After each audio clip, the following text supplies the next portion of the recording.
Hello everyone and welcome to the Carcode YouTube channel and welcome to the Paris Motor Show. Today in this short video I'm going to be showing you around the all-new Skoda Elroq. This is the smaller Enyaq basically. It's the second electric car from the brand and it's basically an Enyaq smaller. It's on the same platform but it's around 20 centimeters smaller, so a little bit easier to get around towns and cities and a more affordable price as well. The Elroq starts at £31,495, making it quite an affordable EV. I know it's still a lot of money, but for this sort of car, it's pretty good. Considering a Volkswagen ID.3 still comes in at around £36,000, this is a more practical, affordable package and will look better as well for many people. So it's a good option. There's 3 different battery capacities to choose from: 52 kilowatt hours, 62 kilowatt hours, and then the 80 kilowatt hours. So they're named the 50, the 60, and the 85.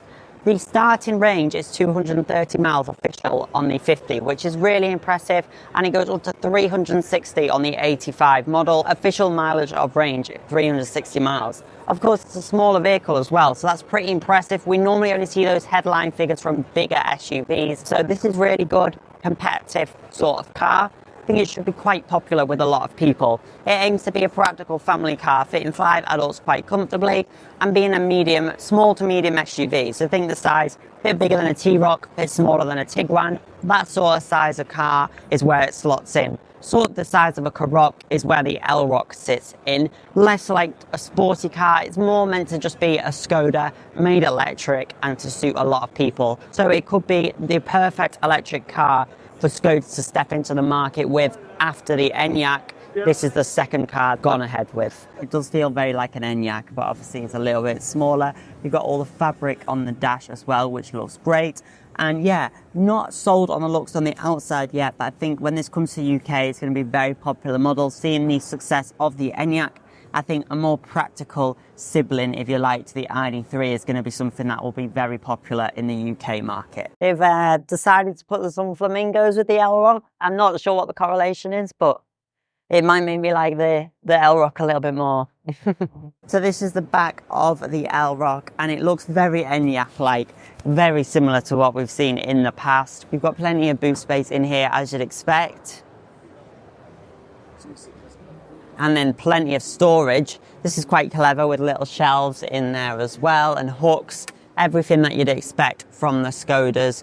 Then you've got this section here to put your cables in, which I really like. It's like a little net bag, so you don't have to lift them out under the boot, which is a lot more practical. This, you can then just bring that down like that and grab your cables out. That makes sense, you don't have to go underneath the floor. You get quite a big boot as well. That is bigger than the Ford Explorer's 450 litre boot. You've got this additional cover as well that goes over here like it was on the other one, so that's quite nice as well, hiding the cables, or you can have them like this, so that's great. Just nice useful space. This one's got a tow bar as well. There we go.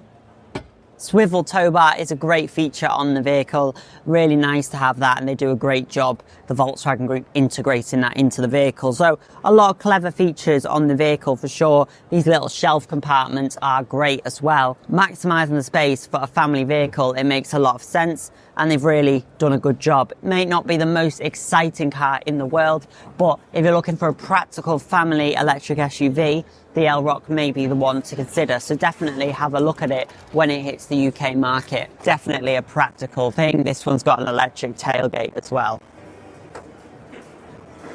Another thing I really like on the Elroq is the charge port placement. It's the same as most MEB platform cars, right at the back, just like a petrol car. So in the same location, which means it's a bit more familiar, and it's just easy. You just reverse park and just plug it in, and it's easy as that. It is capable of fast charging as well, which is great. It does focus again on efficiency. Lots of cars now are trying to get as many miles as they can out of the smallest battery, and Skoda's doing the same. They're trying to maximize their range with aerodynamics, etc. This one is the Sportline model, so it focuses more on that sporty look. You know, you've got the 20-inch diamond cut alloy wheels, which look really good, really filling out the wheel arches, and you have really short overhangs on this car, so it looks quite planted. Very much like the Ford Explorer as well, which is on the same platform. And to the front of the Elroq, you don't notice a massive difference, even though this is a Sportline model. apart from maybe this gloss black diffuser section at the bottom, the grille, and then this middle section, which is normally a grille on a Skoda, is just blanked off in gloss black. I'm not 100% sure what I feel about that, and then the lights go through.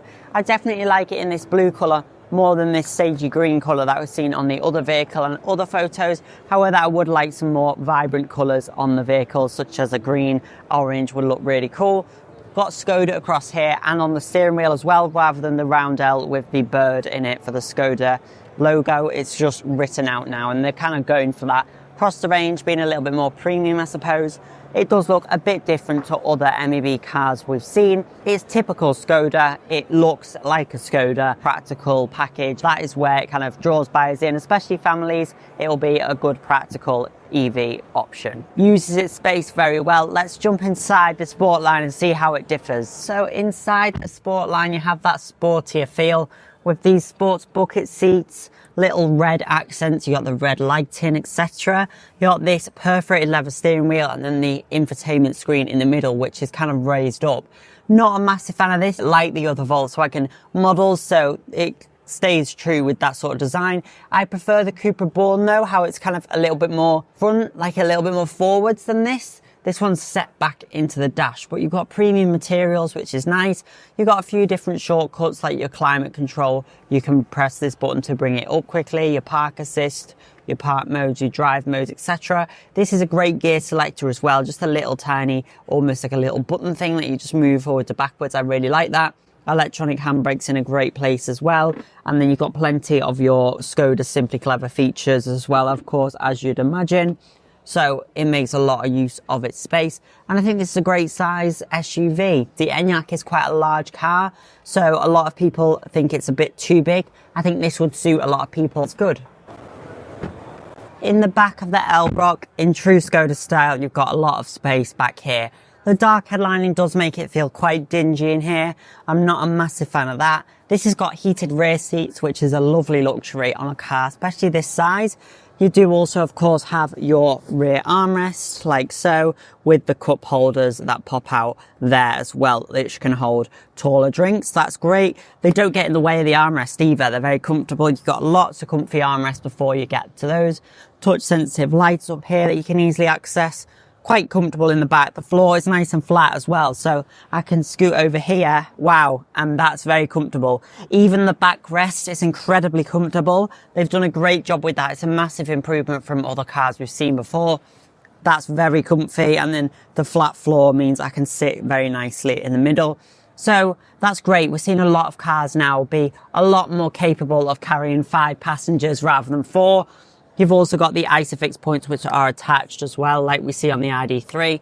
There's a lot of similarities with the other ID Volkswagen models in the ID family. The MEB platform is shared, of course, but the Skoda feels more like a conventional Skoda, just made electric, if that makes sense. But of course, it has all that clever technology that the ID cars pack in, especially being a ground-up electric vehicle. It gives you more interior space, more range, and more technology at a better price. So it's always a good thing to have a ground-up electric vehicle. It makes the most sense, definitely. So that was my quick look at the all-new Skoda Elroq, a smaller electric SUV from the brand. After the really impressive, very successful Enyaq, this is just a little smaller and it's going to hit more people's markets and budgets, hopefully. That's what Skoda are hoping.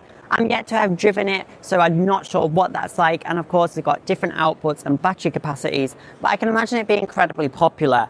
It's not the most divisive looking car. It's quite, ordinary, which means it's going to suit quite a lot of people, which is great, especially when we see wacky cars like the EV3 and many others being quite out there. This is quite simple and will suit a lot of people, especially if it's their first step into electrification. Thank you for watching this short video on the Skoda Elroq. Make sure to watch more of my Paris Motor Show content on the channel. I look forward to seeing you in my next review.